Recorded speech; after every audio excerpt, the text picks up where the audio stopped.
My friends call me Arrow. He grinned. I'm not your friend.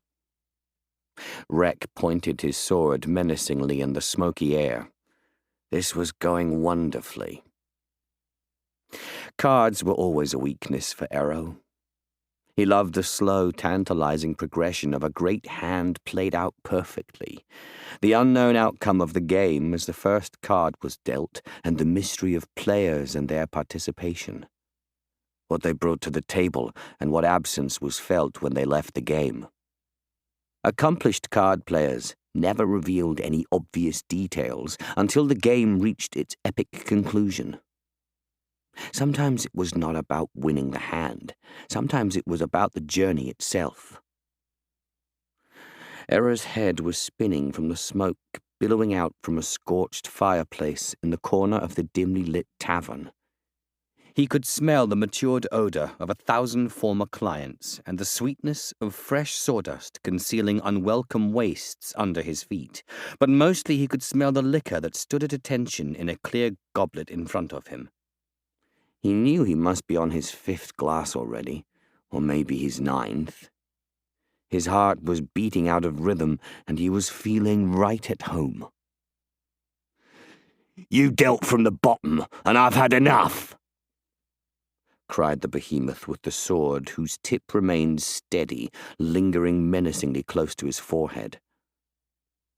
The world had slowed down, and Error's stronger arm began to itch. His sword lay snugly in its scabbard, hanging on his chair behind him. It may as well have been a mile from his reach. He liked when the world slowed down. It gave him a few moments to formulate plans, simple plans, which never worked. Across from the gambling table, the outburst had disturbed the innkeeper, Siggy, from his stirring. "Don't deny it, or I'll have your pelt. Maybe I'll have it anyway." Blood was in the air. Far off in the distance, thunder began to rumble through the forest-covered valleys. The last of the sun's rays disappeared under the horizon, and the final flickers of natural light escaped through the one grubby, cracked window of the Rat's Nest Tavern. Broken picture frames adorned the walls. The art they once held lost a lifetime ago. Perhaps several lifetimes. Who was counting? Arrow hated thunder. He had discovered that loud noises brought very bad things. He hated bad things. In truth, he hated a great many things, such as drunken wretches, swords in his face, and accusations of cheating. Most of all, he hated being caught cheating. Arrow offered a smile, raising both his hands in the most neutral gesture he could muster.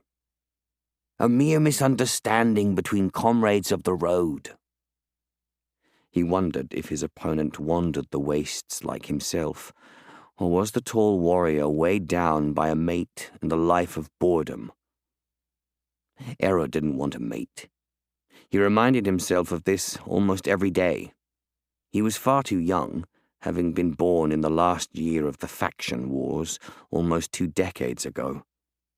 To many, he had just come of age. To some, he still had a great deal to learn.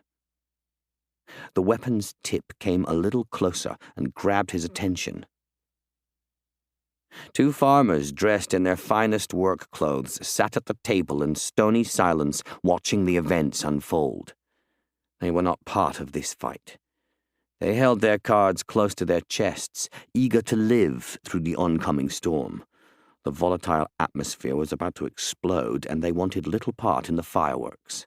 Besides, it wasn't their bet. "I suppose I owe you an apology," admitted Arrow, slowly lowering his trembling hands and letting them lie on the dark brown table.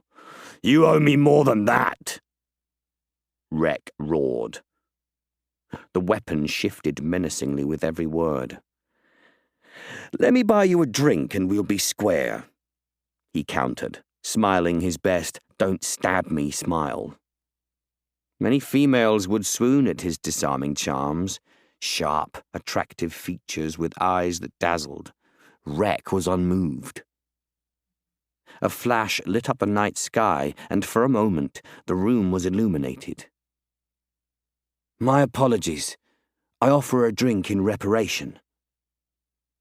Errol spoke as if speaking with a dear friend while reaching under the table and flipping open his trouser pocket in one fluid motion. "What are you doing?" snarled Rek. Errol was scared, but that offered advantages according to his father. Adrenaline could gift a warrior further speed or strength.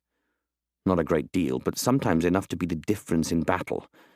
His father was always willing to offer advice on such matters. Adrenaline also helped when running away. Errol had learned that trick all by himself. Unfortunately, Rek stood between him and the door. "I'll plead with no man for my life," begged Errol. With his free hand, he rolled a coin across the old, cracked playing table. "Have a drink," he whispered, disguising the fear in his voice. This was just another way to play a hand. When he played cards, he gave very little away. When faced with a sharp blade, he gave even less away. This moment was taking an eternity. It was all in the lap of the gods. Errol wasn't quite sure how he felt about the gods. He wondered if they played cards.